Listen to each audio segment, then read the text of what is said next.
Hi there mga beloved kong soulmates! Kamusta po kayong lahat? Andito lang po yung lingkod Renzo Tarot Channel para bigyan kayo ng isang soulful and meaningful na tarot reading. Dito lamang po sa inyo lagi na abangan na sinusubaybayan Renzo Tarot Channel.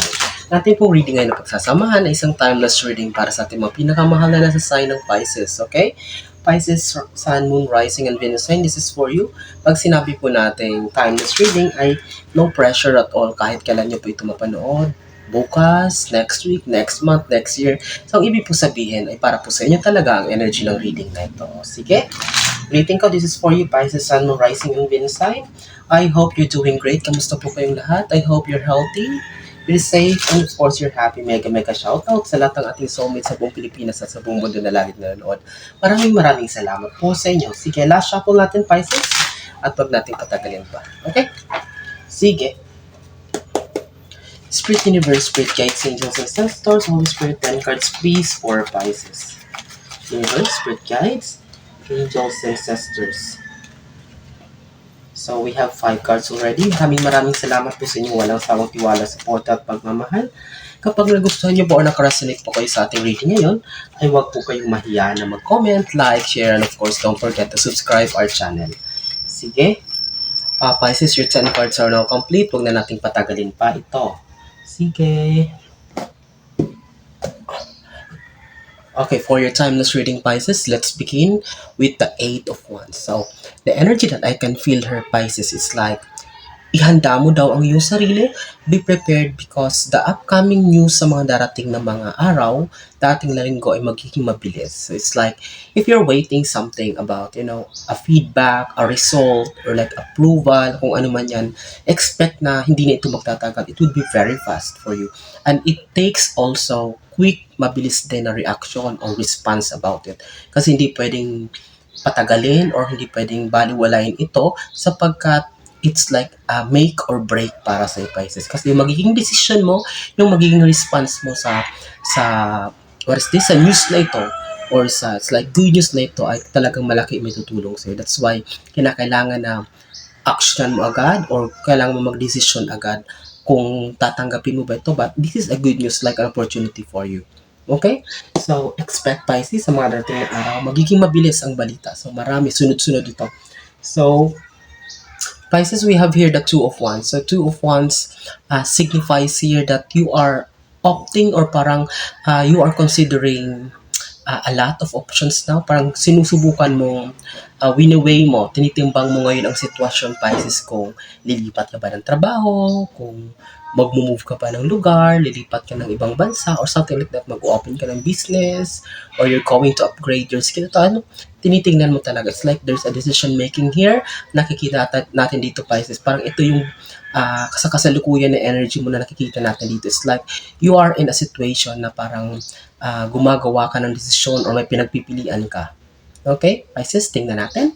So, we have here the Ace of Cups. Okay, listen carefully, Pisces, because this Ace of Cups signifies success, victory, new beginning for you. So, talagang whatever decision na mapapagdesisyonan mo or magagawa mo or mapipili mo, kasi di ba sinasabi ko dito, meron talagang pagpili, parang sumasagi sa isip mo ngayon na parang sumubok naman ng bago.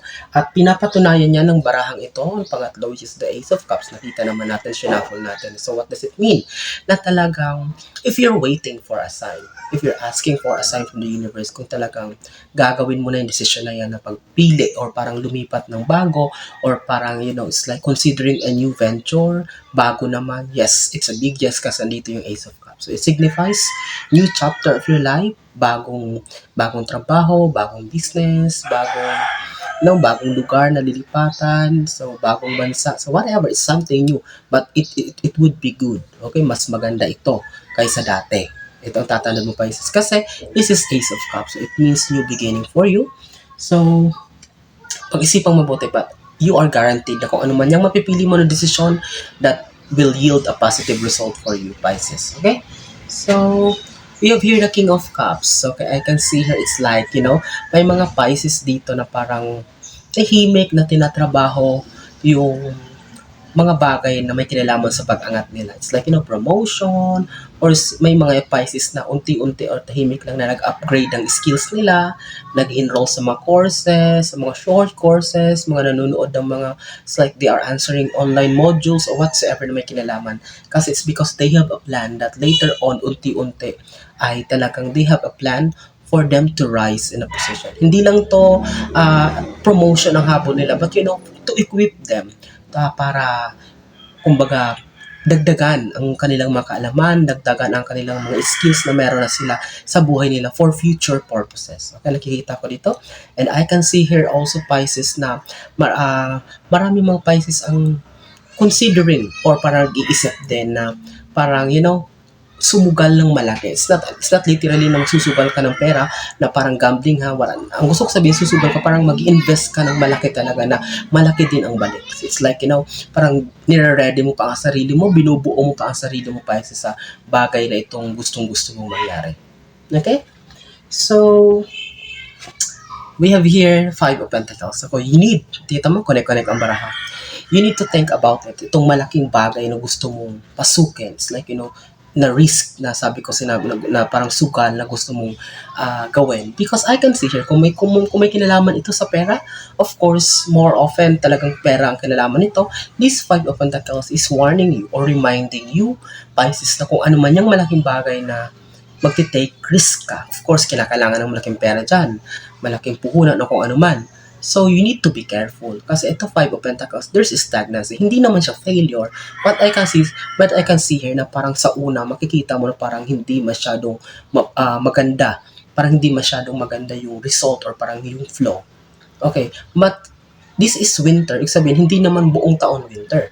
So, after this, pag matapos yung moment na yan, after mong masettle ang lahat, after mong makilala na ang lahat, so, dyan ka na, yung learnings mo o yung matututunan mo, Pisces, dyan mo na i-apply. And dyan, aarangkada na tutuloy-tuloy na yan.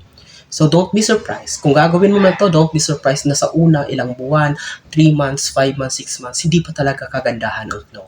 But you need to be still. Kailangan mo siyang trabahuin, kailangan mo lang magtiyaga, pasensya. Magbubunga ito ng maganda. Why I'm telling you?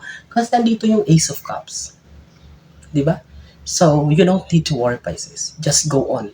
Kung ano man yan, kung buo ng loob mo, kung handa ka na, then go for it. Kasi this Ace of Cups signifies success.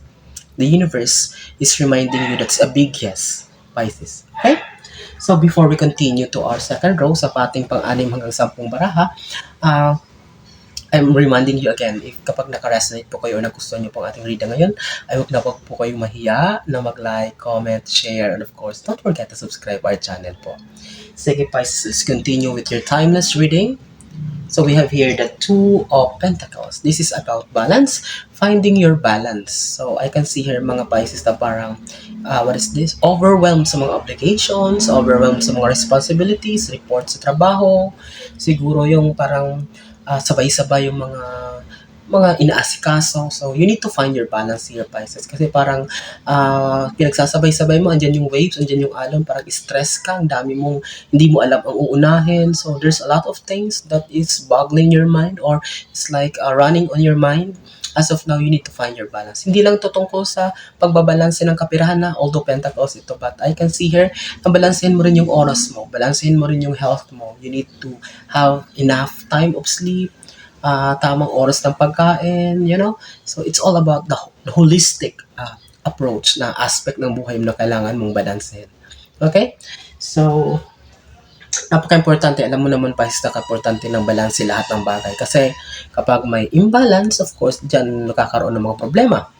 Okay? So, we have here the Queen of Wands. So, Queen of Wands, magkatapat siya ng Two of Wands tungkol dun sa sinabi kong merong isang bagay ka talagang nasa decision making ka na may gusto kang subukan na something new, parang gusto mong lumipat, gusto mong sumubok ng bagong trabaho, lumipat ng lugar, mag-upgrade ng skills mo, mag-aral muli. So this Queen of Wands is telling you that you can ace it because this is maturity. I can see here na malaki yung matutulong nitong bagong trabaho or bagong bagay na tatanggapin mo or susubukan mo. Why? Because dito na masusubok ang iyong pasensya, dito na ilalabas mo na yung skills, ang galing mo na hindi mo masyadong na-showcase dito sa luma or sa dati mong trabaho or sa dating lugar na meron ka. Now, this is about ipakita mo yung galing because you will be receiving recognition, you will be rewarded. Okay, talagang dito, babayaran ka ng tama.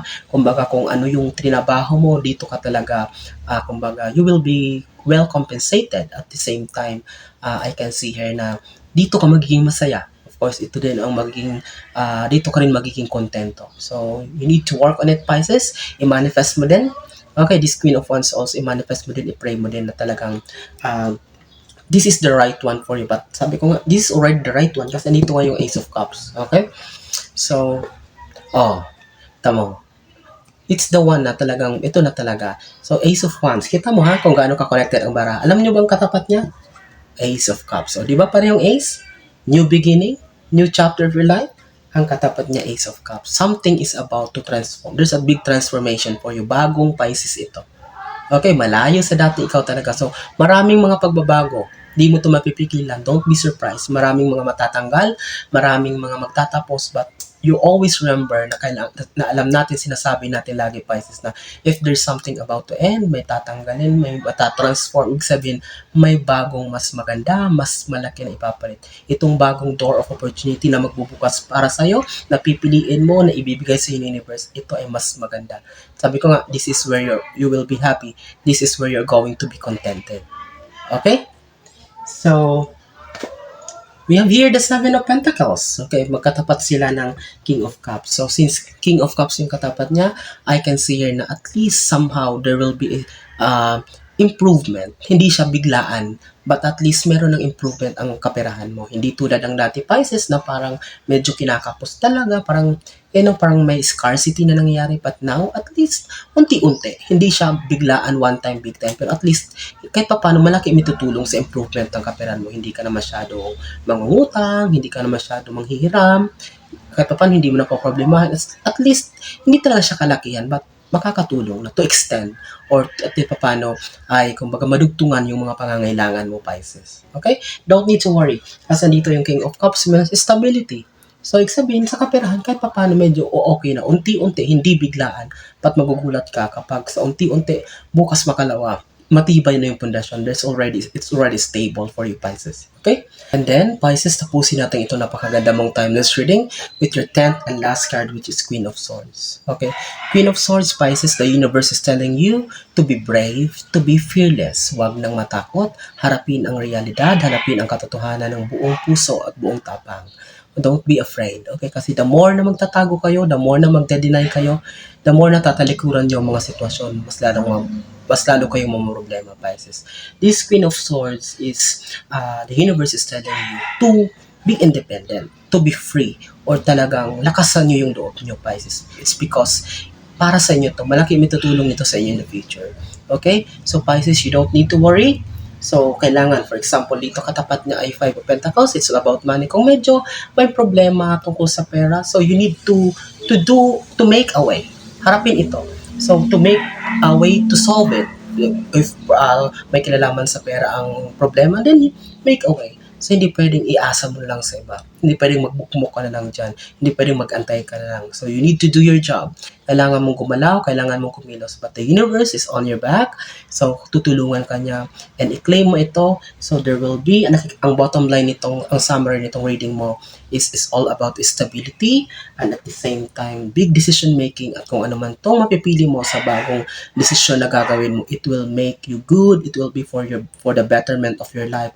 Mas maganda, mas masaya, and of course, mas prosperous and abundant for you, Pisces. Okay?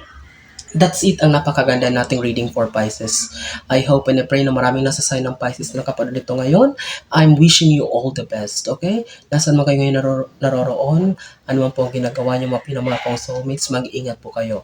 And God bless us all.